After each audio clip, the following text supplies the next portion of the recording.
Hey guys, Desolator Magic here, and it's time to talk about something that nobody wants to talk about.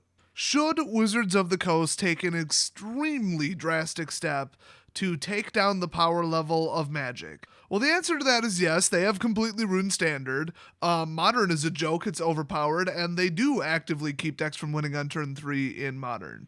Now, why they don't simply make it an actual rule that you cannot win prior to turn 4, I don't know. That would solve the problem permanently. I have no idea why they don't do that. Seems pretty obvious to me. But on the topic of really durable fixes, very, very permanent fixes, should they drop in, we'll just say all formats, not Commander, but the limit of unique cards in the deck to 3. Currently it's 4, in case that's news to you. Oh my god, I hope it's not. But let's bring up the most obvious thing ever. Whenever somebody says they need to cut it to 3, every time they bring up the same example. They did it before. And you're probably thinking, well, was it 5 or 6? No, it was no limit. Thus the term Channel Fireball. So back in the day, it was a 40 card deck because honestly, if you think about it, 60 is really high. And let's just stop on that for a second.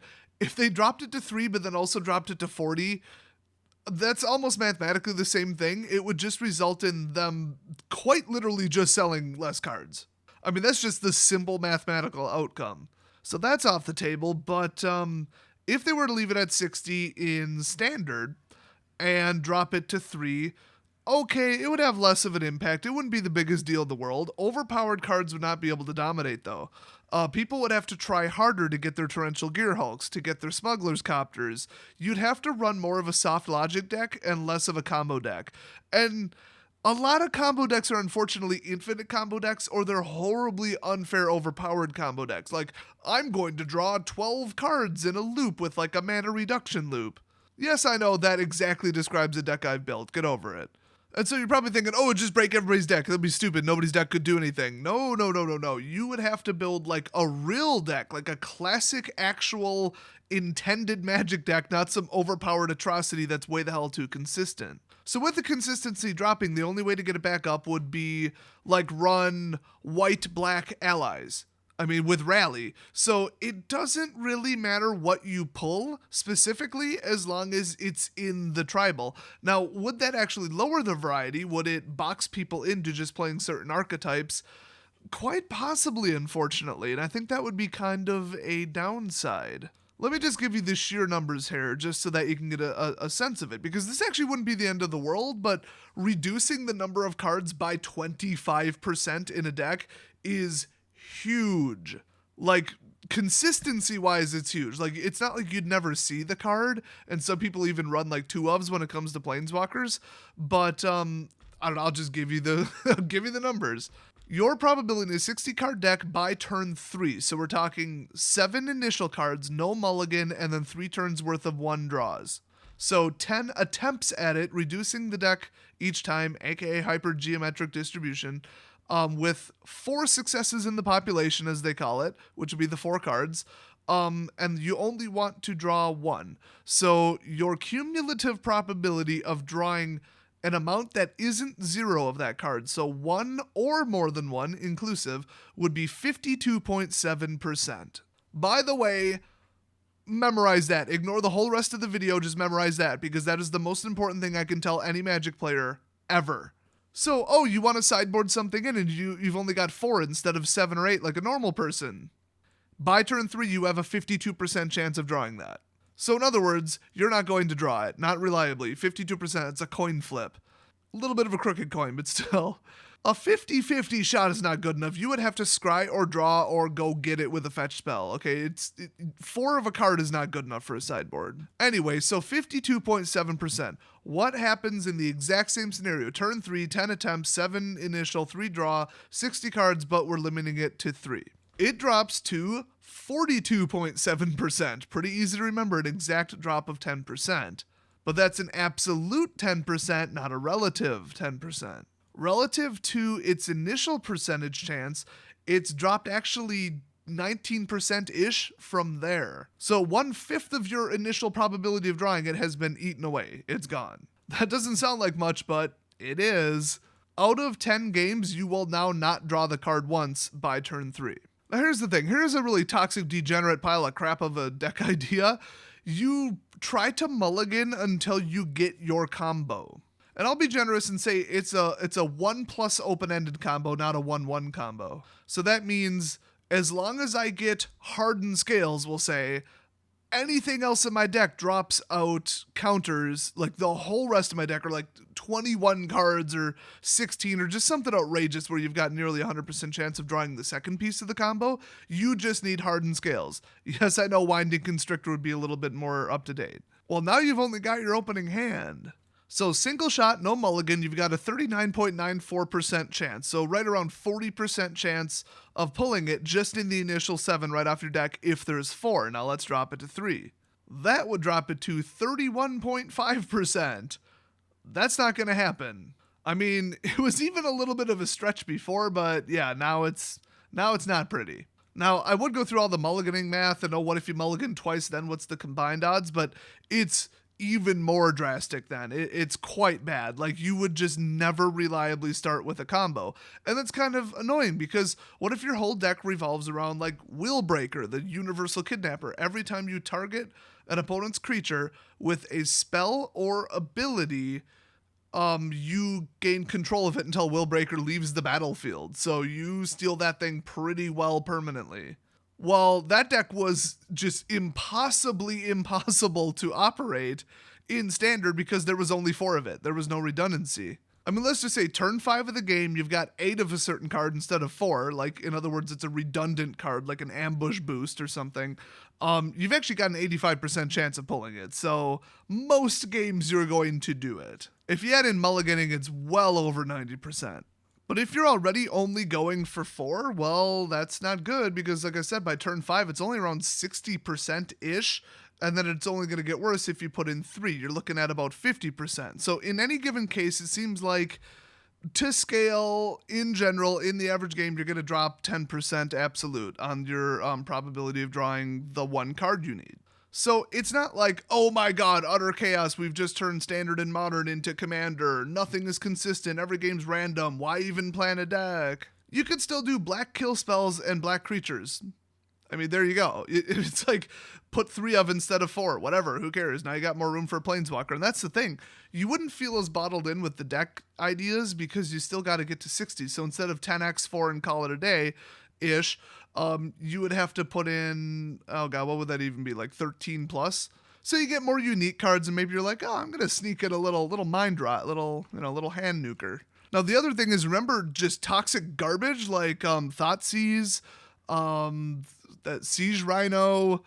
I mean, I could put anything in there. Master of Waves, people were pretty sick of that. The Grey Merchant of Asphodel, he was a real treat. Ugin himself, I think there was a way to go fetch him actually, but still.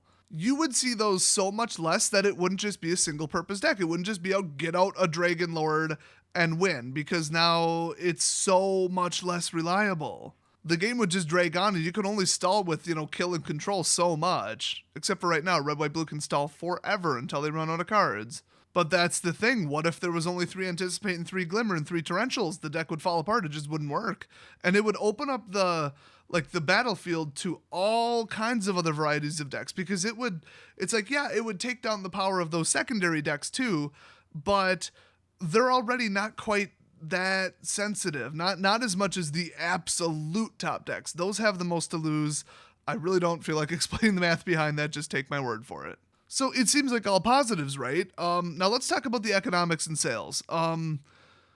People would maybe be a little bit more inclined to open more packs because there's a higher variety of cards. And since, I don't know, the supply would be the same, the demand would drop because everybody instead of 4 needs 3. I mean, there goes 25% gone. So card prices of singles would go down, but then because they went down, more people would need them.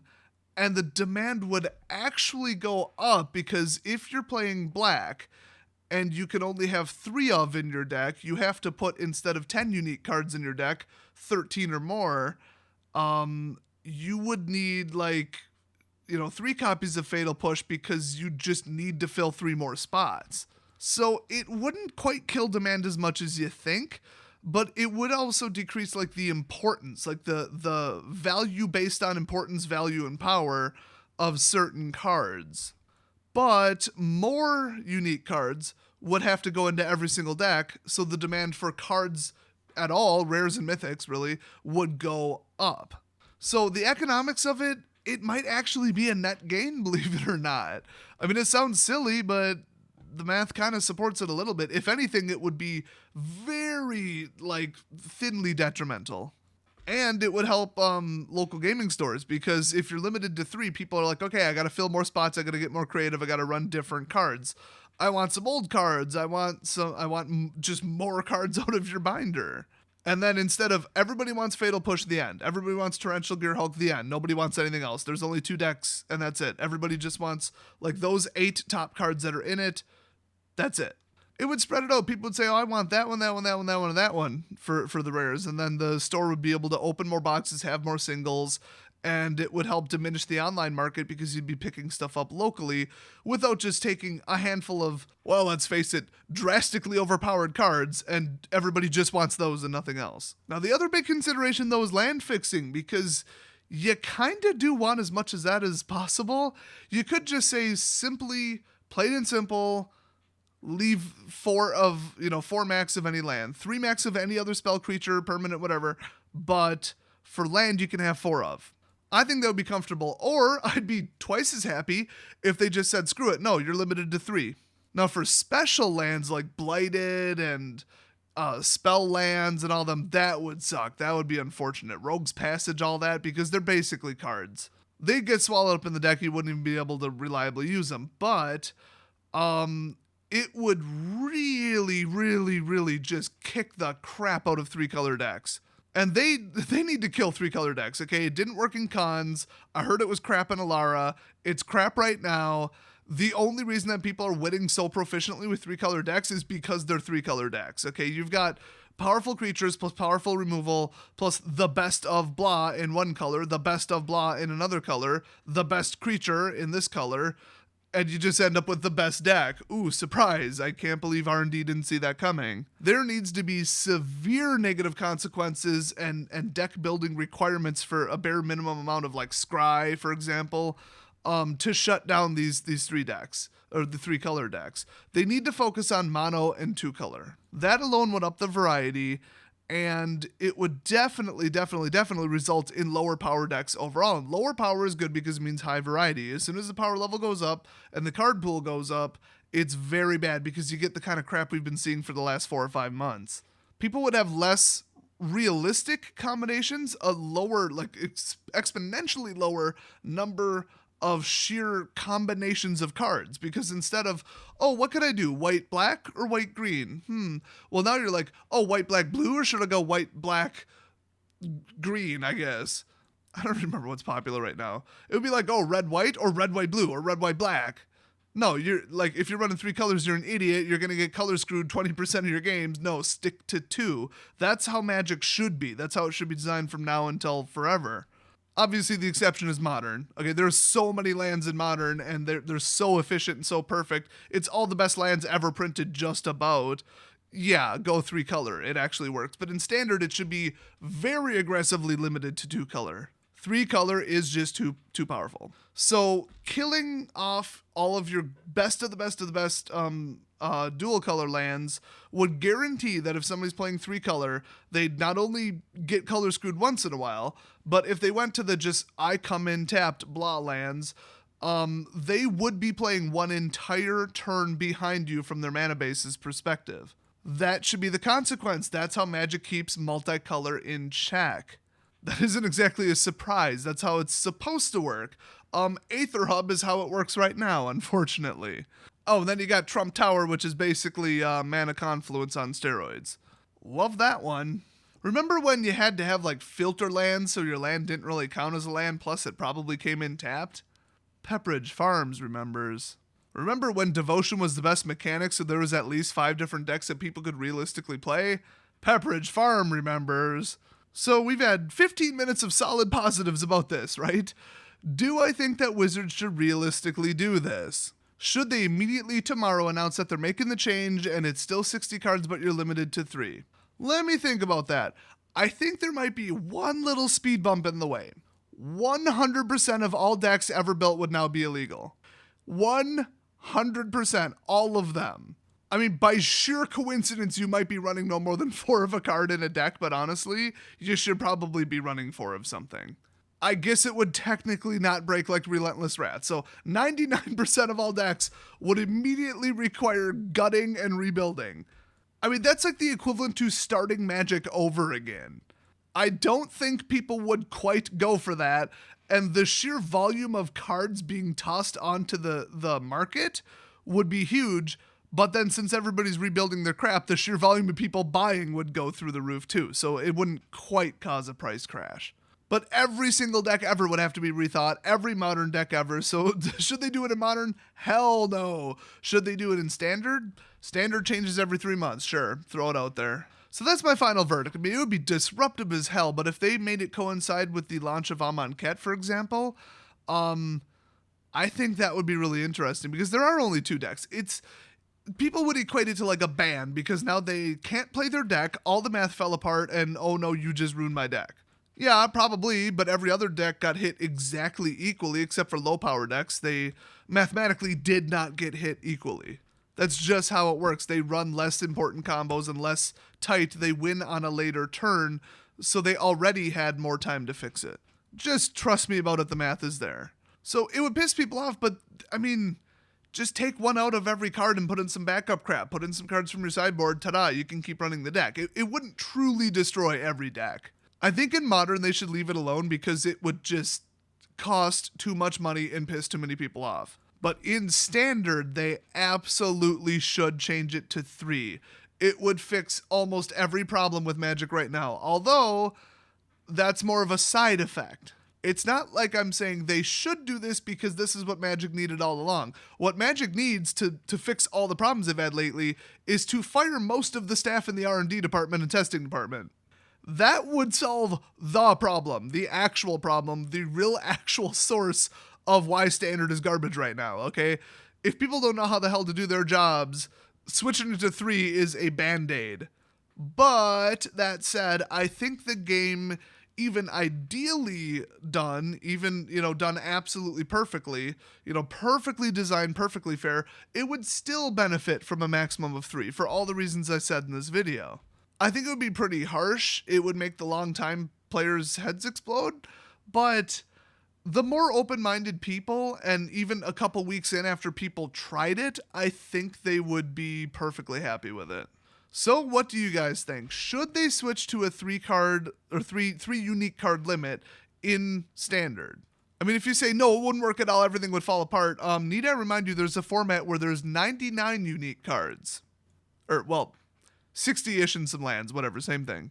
That format works just fine. People have redundancy. I know it goes back to every card ever printed ever, but it does work. And they could design a set around it. That's the other thing I should mention at the end here. They could design a Standard set to work with 3. If they really wanted a concept to be big, print it on 2 cards, 3 cards, 4 cards. So then you could run 6 of, 9 of, and they're, virtual, like in the same block functional reprints. The best example I could give is like Heroic, or maybe Constellation. I think Heroic's probably better, but even like Bestow. If you want people to have, creatures piggybacked onto other creatures cast as auras, just put Bestow on 12 creatures, and then the whole 3-card limit doesn't really matter because, now I got 3 Night Howlers, and I had to look for something else in the same color. Well, then they would print more Bestow because they want Bestow to be big. They would just put it on approximately 25% more creatures, and it's almost the same thing in the end. So there are a mountain of other considerations like, it would up the power of Thoughtseize and Inquisition of Kozilek because you could snag a card, and now they're just insanely less likely to top deck it because now their 52-ish remaining cards contains 2 of them instead of 3 of them. It also lowers the power of Infinite Obliteration and clones like that where they get rid of every copy of a card. It would also just outright break cards that refer to 4, like Hedron Alignment. Oh yeah, everybody's shedding a tear over that one. My poor Hedron Alignment deck, I'd be so sad to see it go. Not. So there's all kinds of stuff I didn't mention just for time reasons and for significance reasons. I just went through the main points, the math, all that. But the real question is, what do you think? Should they do it? Would you be okay if they do it? And I already know the answer to this, but do you and your friends already hold an informal type of thing where you limit it to 3? I've heard of custom ban lists where you have in your play group a ban list that just you enforce. That's a quick way to fix, dickish decks. But I've also heard of people limiting stuff to 3 just to try it, and everybody I've ever heard loved it. So, so there's that. So leave a comment down below about what you think, and, keep in mind they are never going to do this. Never ever in a billion years would Wizards make this drastic of a change just to cover up their own stupidity and bad R&D. Plus, the game's been this way for, right around 20 years. It's just not going to change, so this is completely theoretical. So keep that in mind, and I'll see you guys next video.